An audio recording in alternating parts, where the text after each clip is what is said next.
Hi there, good morning. Welcome to Mornings with the Manager. It's April 14th, 2021. And last week I took a week off, so unfortunately that's why we had to reschedule Mornings with the Manager. But this week, Wednesday, and also next week, Wednesday again, we will have another session, Mornings with the Manager. So I try to catch up with all the dates and information that I can share with you today. And also, again, we'll meet next Wednesday. Thank you so much for tuning in. And as always, if you have questions or comments, please use the chat function and send me your question, and I'll try to be responsive and answer your questions as we go along. So today I want to talk and inform you about a few things that I feel are maybe of general interest. And let's start first with a topic that I always started with, which is COVID-19. And in this case, let's talk about vaccinations and testing a little bit. As you can tell, last week we went from the red tier into the orange tier. And that was very helpful for a lot of reasons. Many of you are aware of what those different stages allow us to do. The restaurants are allowed to provide indoor dining for up to 50% of the table capacities. We are also allowed to do a few more things in our sports center. We can have more folks coming to the sports center. But also it allows generally to move the whole county into more opportunities to reemploy people. As you all know, hospitality industry is huge here on the Monterey Peninsula. And so with that gradually opening up into the orange tier, of course, that allows us to reemploy a lot of those employees. And what it also does for us as a city of Monterey, it allows us to slightly see increases in some of the main revenue sources that we have in the city that pay for many of the services that we offer to our population here in Monterey. So that was good news. What we also continued doing last week and also this week are vaccinations.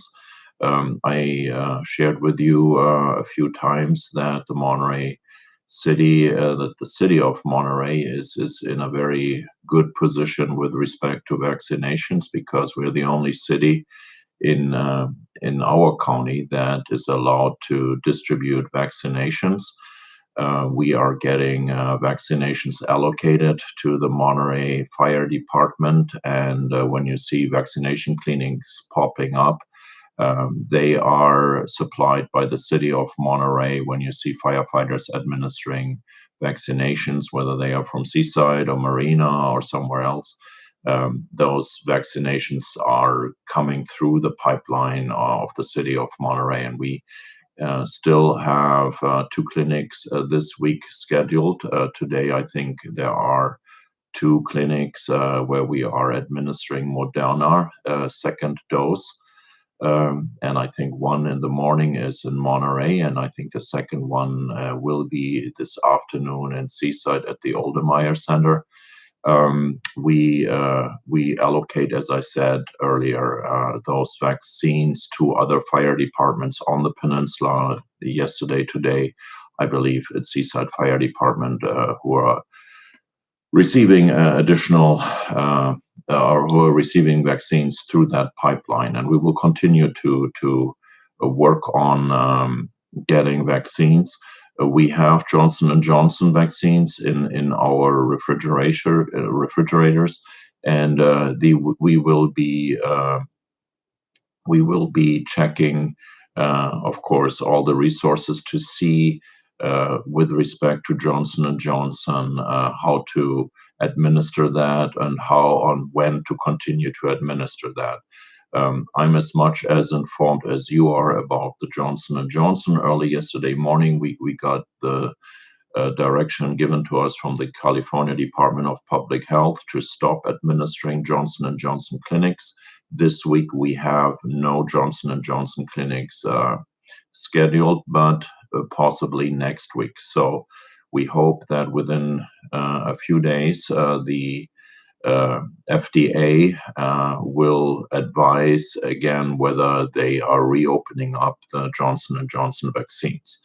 And just to reiterate what you and I hear on the media is there were 6 women affected by Johnson & Johnson distributions. The number is 1 person to 1 million doses administered had side effects that led to blood clots. And I understand that there was 1 fatality of those 6 women, and the age range was 18 to 48.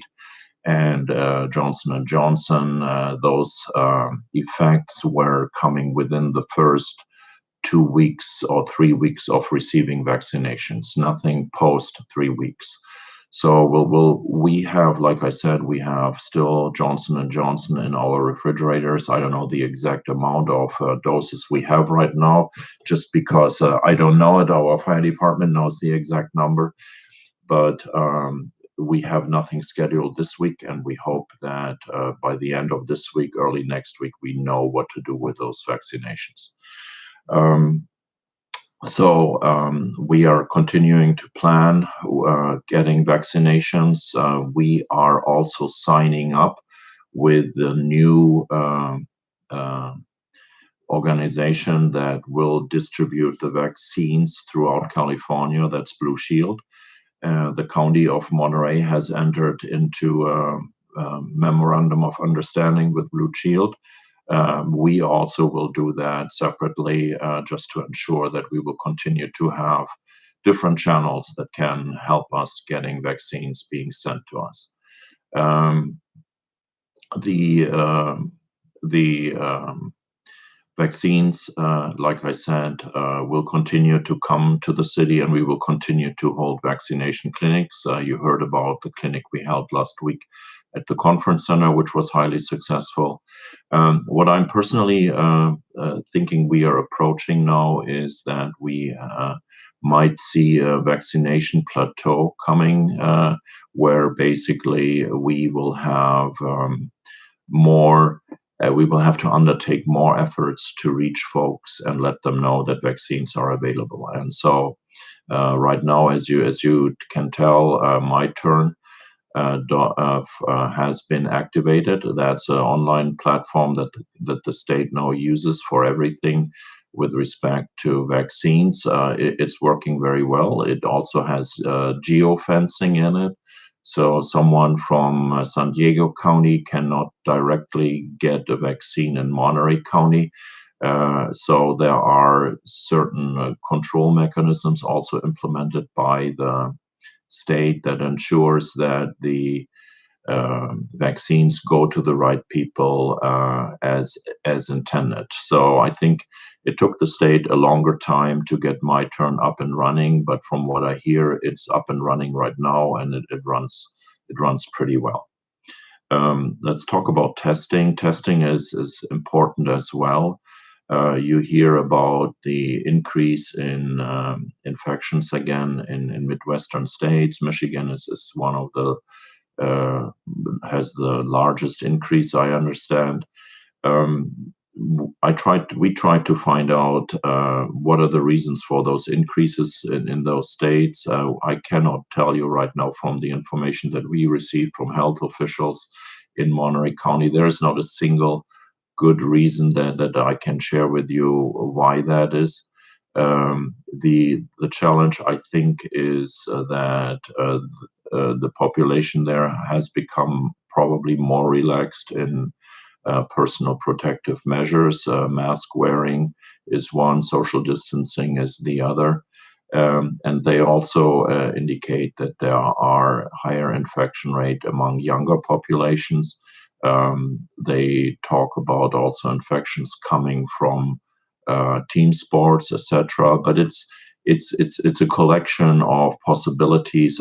We have not really learned a lot yet what we should do differently here in our state. And that brings me back to we will continue to enforce mask wearing on Cannery Row, on the Wharf Number One, where social distancing is harder to do. And the state guidance, of course, continues to encourage mask wearing, allows you, though, to not wear a mask when you know that you can maintain social distancing and when you are in areas where you think it is safe enough to take off your mask. So we will, as a city, still continue to look at that. Parallel, you noticed we are opening up Dennis the Menace Park, which will open next week, Tuesday, on April 20th. We selected a weekday for the opening, not a weekend, so that everything will be ready for the weekend, because we expect the following weekend more people coming. But of course, this is playground equipment that we have to clean, and that we also have to test, etc., to ensure that it's all safe and people can use it. And so next week, Tuesday, we will open Dennis the Menace Playground. We are allowed to open this as part of the orange tier. The red tier didn't allow us to open regional parks. And then we have tried to explain that a couple of times. We received a lot of emails all the time. Why don't you open Dennis the Menace Park again? The red tier allowed us to open neighborhood parks. The orange tier allows us to open regional parks. And when you go to Dennis the Menace over the weekend, you see that this is a highly frequented park with hundreds and hundreds of children and parents visiting every weekend. Mondays, we will still continue to have food distribution at the youth center.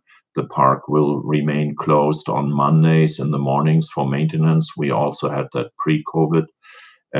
Again, after a weekend push, Monday, our staff is always cleaning, checking everything out. We will continue to do so, and it coincides very nicely that the food distribution that we started sometime in June, July last year will continue on Mondays. Every Monday, we service about 200 to 250 to sometimes over 300 people with food donations from the food bank at that place as well. So that is what will happen on Tuesday next week. Dennis the Menace will be reopened. Monday, the day before, there's another good date to remember. We will reopen the swimming pool.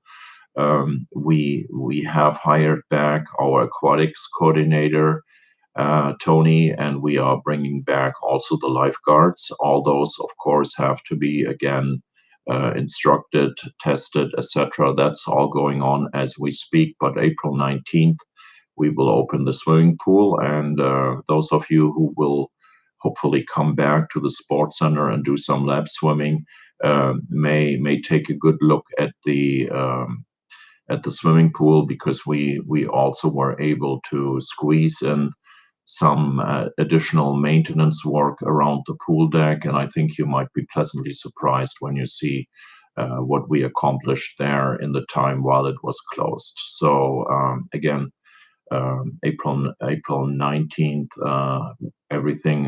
if everything goes as scheduled, lap swimming will be allowed again. Our sports center in general is well received. The numbers are increasing. I want to use the word creeping up. It's not that every day we have doubling numbers of visitors, but the numbers are steadily improving. And like I shared with you a few weeks ago, we are surprised how many people are coming back and how many people are actually renewing their memberships. So that's all what I want to chat briefly about the COVID-19, the vaccinations. Yes, the variants are a point of concern for all of us. And again, my appeal to you, as well as my appeal to our employees, is to not let down the guard yet. We are so close, and it doesn't matter what we are doing the next 4, 6, 8 weeks with our masks. We need to wear them. It's just 4 to 6 weeks, 4 to 8 weeks, and hopefully we get better.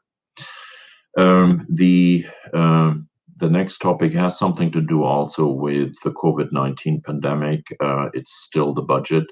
We are working feverishly on getting the numbers together. The numbers are being accumulated in our finance office. As you know, we lost our finance director, Lauren Lai, and that work, of course, it falls onto the shoulders of the rest of us right now. I've done budget for over 20 years, so I'm pretty familiar with the process. And of course, our assistant finance director is taking a leadership role here as well. But what all of you need to know is that the state auditor of California has categorized Monterey as one of the top 11 cities, top 12 cities that have significant revenue losses uh, due to the COVID-19 outbreaks. You see a lot of cities around us that are similarly hit. You see also other cities in the counties that have just losses or minor losses in sales tax and business license tax, but our losses are mainly in sales tax and hotel tax. And so uh, the state auditor put a special light on special communities, and one of the top 11 cities is Monterey, with respect to the losses and also with respect to that we will fall below the recommended reserve levels of our fiscal reserve reserves that we have to have. And with that, I can assure you that our budget will contain first the additional funds that we got through the American Rescue Plan. That's $6.4 million that we are receiving over the period of 12 months. So the first installment will be 50% of that coming to us by the end of this fiscal year, so by the end of June 30th. And the other half will come to us probably around April, May next year. So that then in its combination is 6.4, but we have faced so far $32 million in revenue losses. So while the $6.4 million will be very, very helpful for us, they make up just a fraction of the actual service reductions that were caused by the revenue losses. Just a reminder, about a year ago, I spoke about releasing 82 full-time and part-time employees. We eliminated around 102 positions about a year ago. So we tried to adjust our expenditures rapidly based on our forecasted revenue losses, and the revenue losses have come into place as I described them. So budget will require us to again tighten the belt. I want to caution all of you out there that we are not restoring services come July 1st across the board. Of course, some of our operations will appear to be fully functional and operational, but we will do that, continue doing that with reduced service hours, i.e. the sports center, i.e. the library, i.e. also our recreation centers. So the budget will be a budget of restraint. We will not advocate for adding new programs into the budget. That will be very challenging for us to find funding for new programs. And our department heads and our employees understand that we just cannot live beyond our means. And so, as we are putting the budget together, we will give the community and the council um, the first peek into where we are at the end of this month. So Wednesday, I believe it's the 27th. Don't hold my feet to it. Let me just check before I say a wrong date. Uh, it's the 28th, of course. Wednesday, 28th, we will bring forward our suggested budget. and just show some of the points that we are working on. We will have at no time a budget ready on that date. Uh, the the issue about the budget, uh, of course, will be finalized sometime in May and June. We need to have a new budget in place by the end of June. It will be a biennial budget. It will be basically a 2-year budget. Our estimates for the projected TOT will be higher than this year. They will be still slightly optimistic, but I want to be hit the right estimate there. And please keep in mind when we present budgets and when we present revenue projections, these are our best estimates that we have at the time when we create budgets. So that is part of our staff work to give you and give everyone the best estimate of our expenses and the best estimate, of course, also of our income that we expect. And like you at home, we have to balance the checkbook. We can only spend what we get in.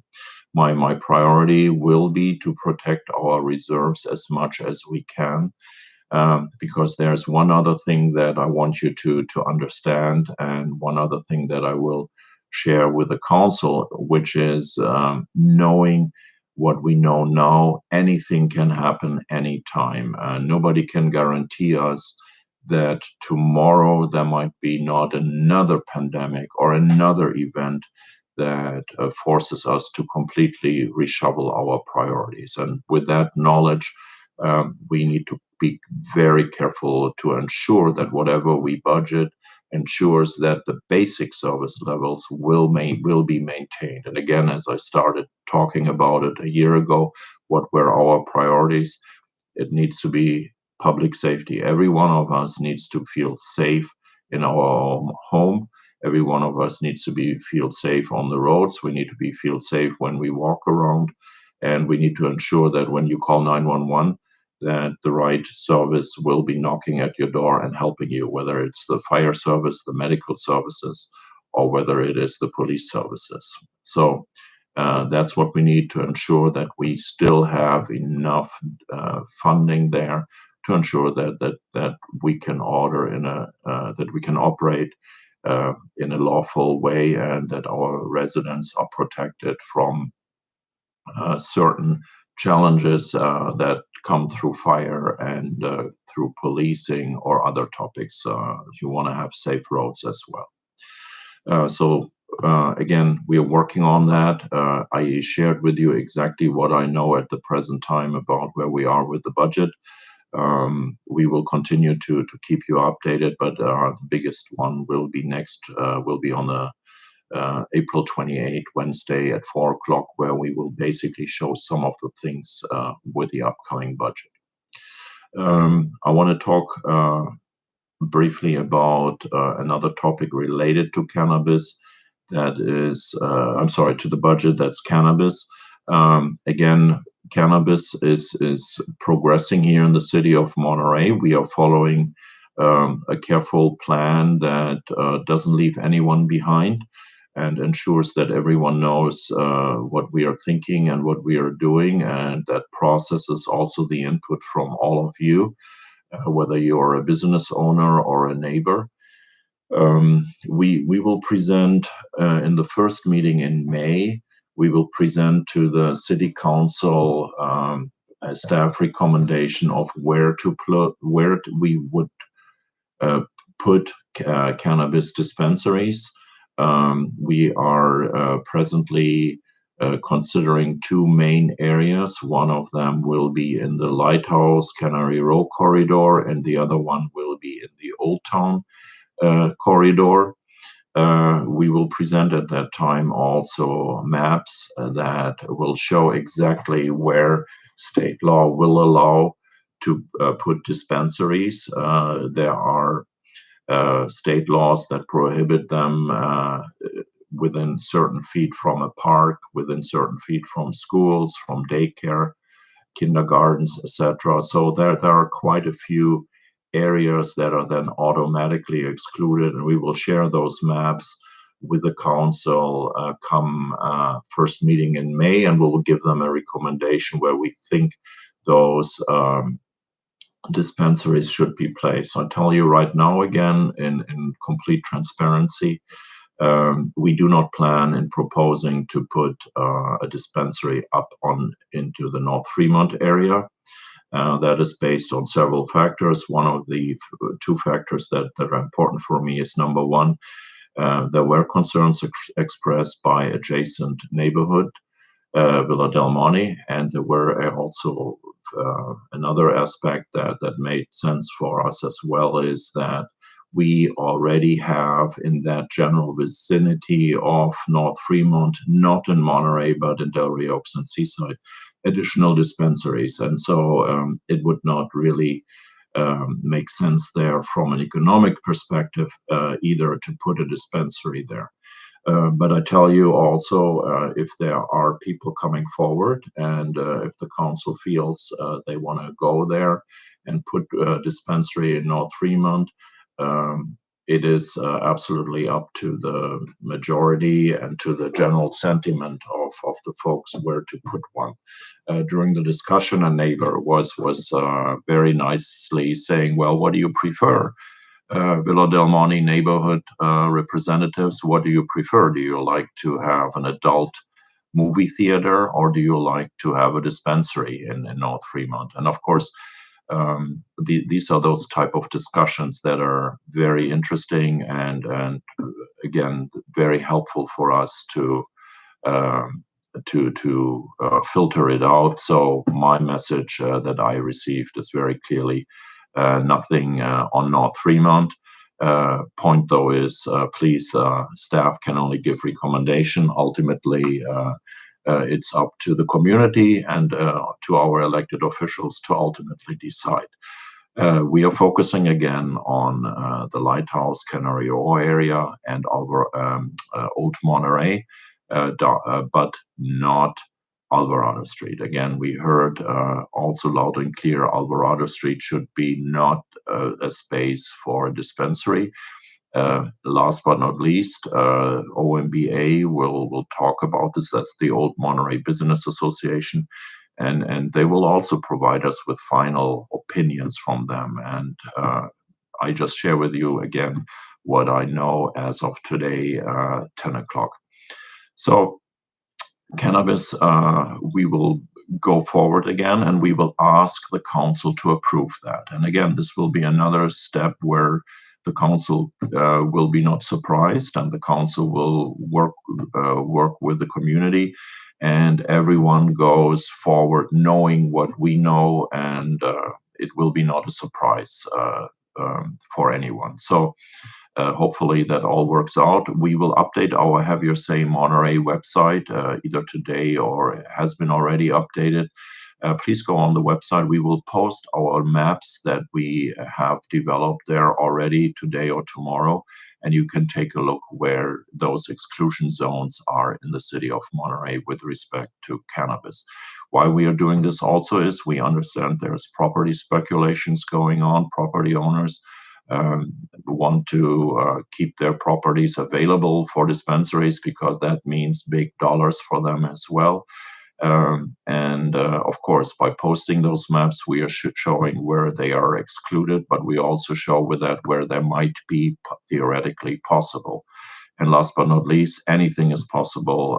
What the council wants to do is ultimately the last say, but we try to balance that out as well, to share information to prevent certain properties from speculation. Of course, by doing that, we show the areas where they are possible, and again, that might enhance speculation. So there's no right or wrong path right now, but by being transparent, I think we walk the right line there.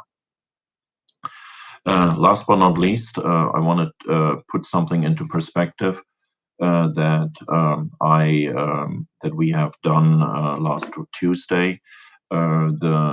The city council voted on passing a resolution that authorized us to send a letter to the State Water Resources Control Board with respect to asking them to be more lenient with some of the restrictions they have imposed on the Monterey Peninsula with respect to water.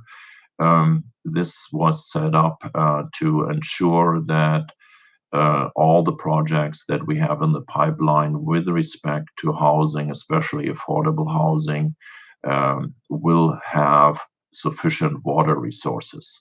And some of you know it, and some others still are surprised when I share the following information with you.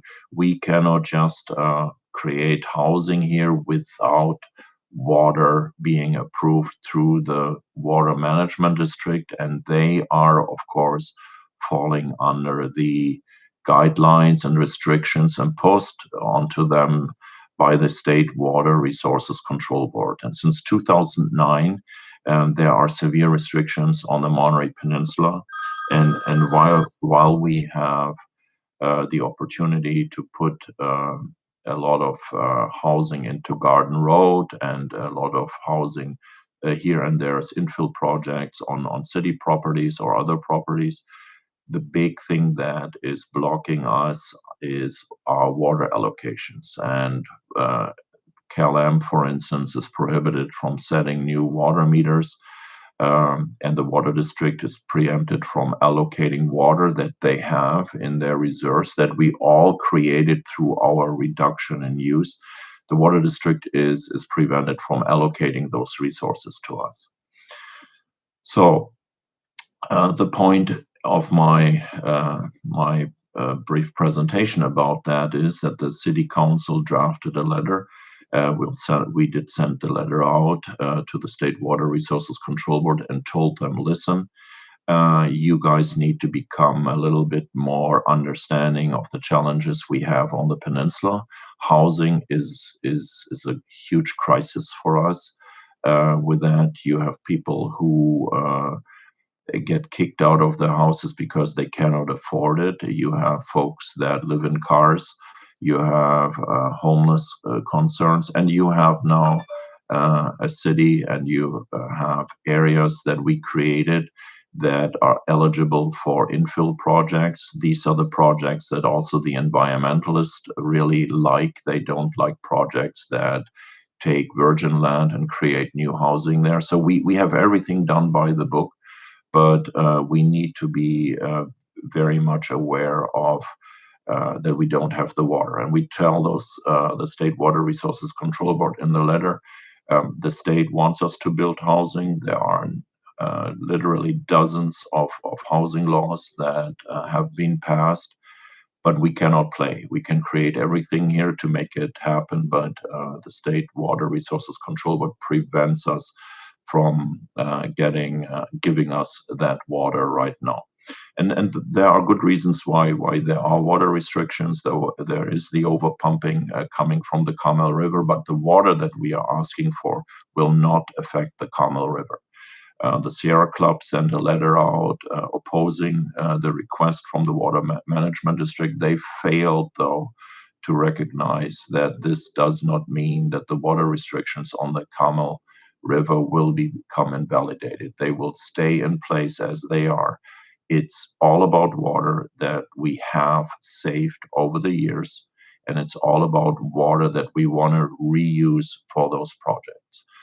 And so we hope that a campaign will help to make the State Water Resources Control Board, who are appointees by the governor, that will hopefully make them understand that there is a truce for that. There is a middle way for that. There is something they can do to help us out, and it's put squarely onto their shoulders to figure that out. I want to thank everyone who has sent out letters. Monterey Renters United, Esther Malkin sent emails out to the appropriate channels supporting that. Landwatch sent a letter out. As I stated, the city of Monterey sent a letter out. We notified Assembly Member Stone. We notified also Senator Laird's office of that to ensure that everyone hears about that. And in the pipeline, again, are over 400 housing units, affordable housing units that could be built. And Excuse me. And this is a great opportunity for us. The developers are ready to invest, and we need basically a little bit of help, or let me say it differently, we need a lot of help to get this accomplished. So it's the first time for decades now that we have that strong push, and I hope that we get momentum. We had a chance yesterday to speak, the mayor and I, with folks from the governor's office. We made that a clear speaking point as well. And we hope that that may reach also the governor's ears, and at least that he becomes situational aware about what's going on the Monterey Peninsula. Okay, with that, let me quickly look at what the comments were. Dan Presser, what can we do about the garbage truck pickup? They tend to leave items on the ground every week. So it's quite simply number one, bag your stuff in your brown cans. There should be nothing flying out of the brown cans, and in the blue bins. Of course, you are not asked to put this into trash bags because that will mess up this hand sorting that happens at the material recovery facility, MERV, in the back end where all the recyclables are being transported to. It's a big problem. That's why we assign street sweeping also to the refuse hauler, to the franchise hauler, because we understand that there are things falling out also in front of my home after Monday's trash hauling day. Be assured that I find two, three, four things of paper or invoices or whatever in front of my home. We try to mitigate this as much as we can. We, again, like I said, require the trash hauler to also do the street sweeping for us. That was part of the rationale. We will continue figuring it out. How can we do it better and faster? So uh, uh, that's all what I can offer with the truck hauling. Since Dan asked the question, again, 60 seconds of trivia. Our recycling that is put into the blue bins go all to the Monterey City Disposal Company. The city of Monterey funded a material recovery facility that's basically a hand sorting machine where we sort paper from plastic, from aluminum, from glass, and it gets then recycled through the waste hauler. And this material recovery facility was put into place sometime in at the end of the 90s. It has been now paid off, the bond for that, and the value of the recyclables that we get by reselling them, and that's a very fluctuating market, as you can imagine. But the value of those recyclables benefit ultimately the ratepayers because we are recycling, we are reselling, and that contributes to the overall bottom line of the waste hauler. And when you look at our when you look at our monthly charges that we are charging and compare this with green waste, we are always in the lower one third of our waste hauling services, and that really is beneficial for us. So, Dan Presser, thank you for your question.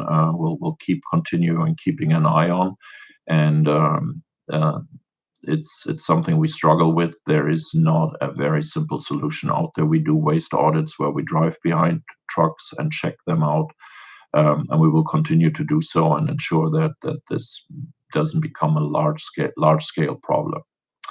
So with that, thank you so much for all your comments and for your support. I hope this was informative for you. And I'm looking forward to seeing you again in 1 week. So we have the next meeting scheduled in 1 week. Stay healthy, wear your mask, get vaccinated, encourage people to get vaccinated. We will do our best to keep the vaccine supply coming into the city and doing additional clinics here with our firefighters. in addition to all the other clinics that are taking place all around us now. So with that, stay safe out there. Thank you for your time. Thank you for your support. We appreciate all your help that have given us over the years. With that, goodbye.